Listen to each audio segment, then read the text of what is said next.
ఐదవ అధ్యాయము. నీవు మొరలిడిన ఎడల నీకు ఉత్తరమీయగలవాడెవడైనా నుండునా? పరిశుద్ధ దూతలలో ఎవని తట్టు తిరుగుదువు? దౌర్భాగ్యమును గూర్చి ఏడ్చుట వలన మూఢులు నశించెదరు. బుద్ధిలేని వారు అసూయ వలన చచ్చెదరు. మూఢుడు వేరుతనుట నేను చూచియున్నాను. అయినను తోడనే అతని నివాస స్థలము శాపగ్రస్తమని కనుగొంటిని. అతని పిల్లలు సంరక్షణ దొరకక ఇందురు. గుమ్మములో నలిగిపోవుదురు. వారిని విడిపించువాడెవడునూ లేడు. ఆకలిగొనిన వారు అతని పంటను తినివేయుదురు. ముండ్ల చెట్లలో నుండి వారు దాన్ని తీసుకుందురు. బోనులు వారి ఆస్తి కొరకు కాచుకొనుచున్నవి. శ్రమ ధూళిలో నుండి పుట్టదు, బాధ భూమిలో నుండి మొలవదు.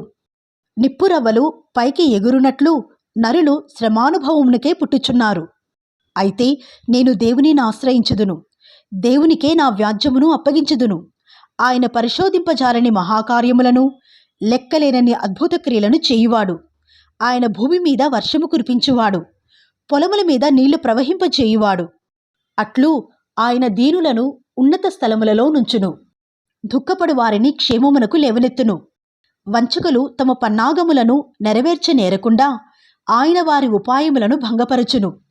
జ్ఞానులను వారి కృత్రిమములోనే ఆయన పట్టుకునును. కపటుల ఆలోచనను తలక్రిందు చేయును. పగటివేళ వారికి అంధకారము తారసిల్లును. రాత్రి ఒకడు తడవులాడునట్లు మధ్యాహ్న కాలమున వారు తడవులాడుదురు. బలాఢ్యుల నోటి ఖడ్గము నుండి వారి చేతిలో నుండి ఆయన దరిద్రులను రక్షించును. కావున బీదలకు నిరీక్షణ కలుగును. అక్రమము నోరు మూసుకొనును. దేవుడు గద్దించు మనుష్యుడు ధన్యుడు. కాబట్టి సర్వశక్తులకు దేవుని శిక్షను తృణీకరింపకుము. ఆయన గాయపరచి గాయమును కట్టును. ఆయన గాయము చేయును, ఆయన చేతులే స్వస్థపరచును. 6 బాధలలో నుండి ఆయన నిన్ను విడిపించును. 7 బాధలు కలిగినను నీకు ఏ కీడును తగులదు. క్షేమకాలమున మరణము నుండి, యుద్ధమున ఖడ్గబలము నుండి ఆయన నిన్ను తప్పించును. నోటి మాటల చేత కలుగు నొప్పి నీకు తగులకుండా ఆయన నిన్ను చాటు చేయును. ప్రళయము వచ్చినను నీవు దానికి భయపడవు. పొలములోని రాళ్లతో నీవు నిబంధన చేసుకుని ఇందువు. అడవి మృగములు నీతో సమ్మతిగా నుండును. ప్రళయమును క్షేమమును వచ్చినప్పుడు నీవు వాటిని నిర్లక్ష్యము చేయుదువు. అడవి మృగములకు నీవు ఏమాత్రమునూ భయపడవు. నీ డేరా క్షేమ నివాసమని నీకు తెలిసియుండును. నీ ఇంటి వస్తువులను నీవు లెక్క చూడగా ఏదియూ పోయియుండదు. మరియు నీ సంతానము విస్తారమగుననియు నీ కుటుంబీకులు భూమి మీద పచ్చిక వలె విస్తరించుదురనియు నీకు తెలియను. వాటి కాలమున ధాన్యపు పనులు ఇల్లు చేరినట్లు పూర్ణ వయస్సు గలవాడవై నీవు సమాధికి చేరెదవు. మేము ఈ సంగతి పరిశోధించి చూచితిమి, అది అలాగే ఉన్నది. ఈ మాట ఆలకించి నీ మేలు కొరకు తెలుసుకొనుము. 6వ అధ్యాయము. దానికి యోబు ఇట్లని ప్రత్యుత్తరమిచ్చెను. నా దుఃఖము చక్కగా తూచబడునుగాక, దాని సరిచూచుటకై నాకు వచ్చిన ఆపద త్రాసులో పెట్టబడునుగాక. అలాగున చేసినలా నా విపత్తు సముద్రముల ఇసుక కన్నా బరువుగా కనబడును. అందువలన నేను నిరర్ధకమైన మాటలు పలికితిని. సర్వశక్తుడగు దేవుని అంబులు నాలో చొచ్చెను. వాటి విషమును నా ఆత్మ పానము చేయుచున్నది. దేవుని భీకర కార్యములు నాతో యుద్ధము చేయుటకై పంక్తులు తీర్చున్నవి. అడవిగాడిద గడ్డి చూచి ఓండ్రపెట్టునా? ఎద్దు మేత చూచి రంకెవేయునా? ఉప్పు లేక ఎవరైనా రుచిలేని దాని తిందురా? గ్రుడ్డులోని తెలుపులో రుచి కలదా? నేను ముట్టనులని వస్తువులు నాకు హేయములైనను అవియే నాకు భోజన పదార్థములాయను. ఆహా, నా విన్నపము నాకు నెరవేర్చబన్నుగాక. నేను కోరు దానిని దేవుడు నెరవేర్చునుగాక. దేవుడు తన ఇష్టానుసారముగా నన్ను నలుపునుగాక. చేయి జాడించి ఆయన నన్ను నిర్మూలము చేయునుగాక. అప్పుడు నేను పరిశుద్ధ దేవుని మాటలను ఒప్పుకొనకుండా లేదని నేను ఆదరణ పొందుదును. మరియు నేనెంత వేదన పడుచుండినను దాన్ని బట్టి హర్షించుదును. నా బలము ఏపాటిది? నేను కనిపెట్టుకునుటే ఎలా? నా అంతము ఏపాటిది? నేను తాళుకునుటే ఎలా? నా బలము రాళ్ల బలము వంటిదా? నా శరీరము ఇత్తడిదా? నాలో త్రాణ ఏమీయూ లేదు గదా. శక్తి నన్ను బొత్తిగా విడిచిపోయిను గదా. కృంగిపోయినవాడు సర్వశక్తులకు దేవుని యందు భయభక్తులు మానుకునినను స్నేహితుడు వానికి దయచూపతగును. నా స్నేహితులు ఎండిన వాగువలెను మాయమైపోవు జలప్రవాహము వలెను నమ్మకూడని వారైరి.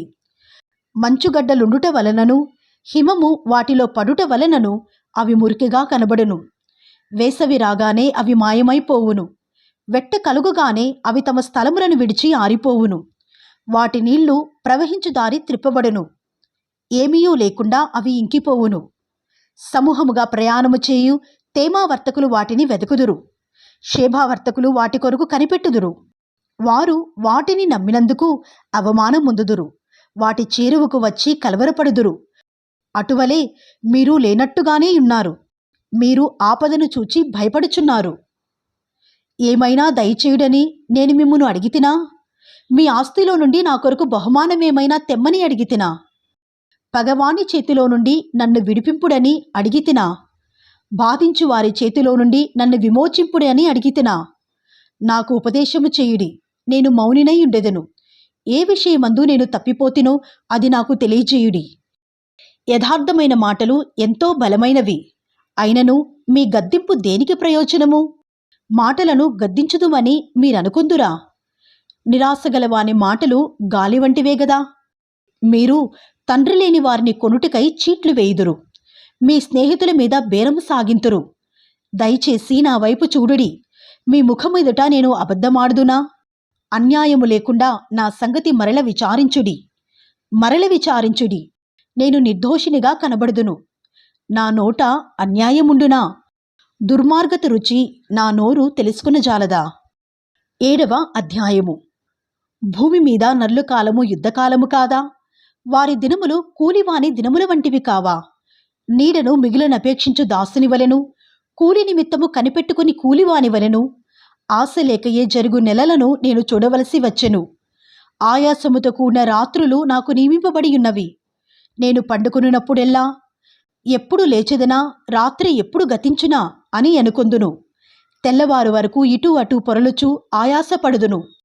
నా దేహము పురుగులతోనూ మంటి పెళ్లలతోనూ కప్పబడి ఉన్నది. నా చర్మము మాని మరలా పగులుచున్నది. నా దినములు నేతగాని నాడికంటెను వడిగా గతించుచున్నవి.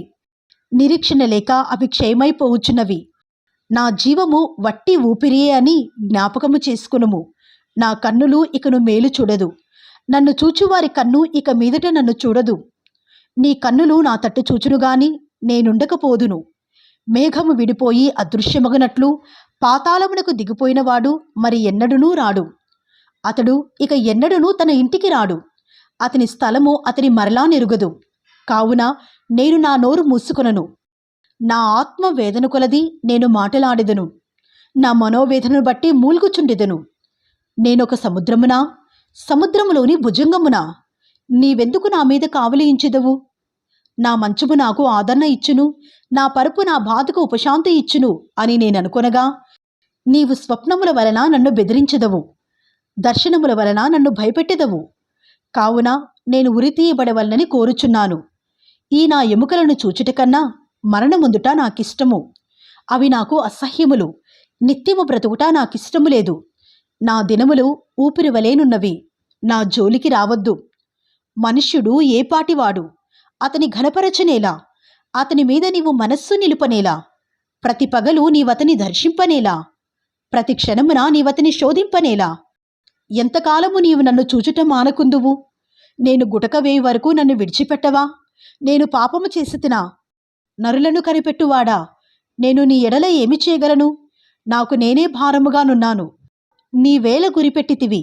నీవేళ నా అతిక్రమమును పరిహరింపవు, నా దోషమునేల క్షమింపవు. నేనిప్పుడు మంటిలో పండుకునిదను. నీవు నన్ను జాగ్రత్తగా వెతికిదవు గాని నేను లేకపోయేదను. 8వ అధ్యాయము. అప్పుడు షూహీడగు బిల్దదు ఇట్లనెను, ఎంతకాలము నీవిట్టి మాటలాడెదవు? నీ నోటి మాటలు సుడిగాలి వంటివాయెను. దేవుడు న్యాయవిధిని రద్దుపరచునా? సర్వశక్తుడగు దేవుడు న్యాయమును రద్దుపరచునా? నీ కుమారులు ఆయన దృష్టి ఎదుట పాపము చేసిరేమో. కావుననే వారు చేసిన తిరుగుబాటును బట్టి ఆయన వారిని అప్పగించనేమో.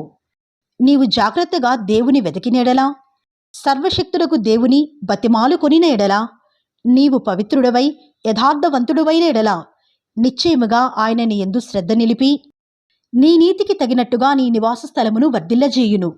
అప్పుడు నీ స్థితి మొదట కొద్దిగా నుండినను తుదను నీవు మహాభివృద్ధి పొందుదువు. మనము నిన్నటి వారమే, మనకు ఏమీయూ తెలియదు.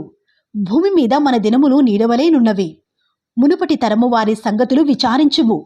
వారి పితరులు పరీక్షించిన దానిని బాగుగా తెలుసుకొనుము. వారు నీకు బోధించుదురుగదా, వారు నీకు తెలుపుదురుగదా. వారు తమ అనుభవమును బట్టి మాటలాడుదురుగదా. బురద లేకుండా జమ్ము పెరుగునా, నీళ్లు లేకుండా రెల్లు మొలుచునా. అది కోయబడక ముందు బహు పచ్చగానున్నది, కాని ఇతర మొక్కలన్నిటికంటే త్వరగా వాడిపోవును. దేవుని మరిచువారందరి గతి అట్లే ఉండును. భక్తిహీనుని ఆశ నిరర్ధకమగును, అతని ఆశ భంగమగును. అతడు ఆశ్రయించినది సాలెపురుగు పట్టే. అతడు తన ఇంటి మీద ఆనుకొనగా అది నిలువదు.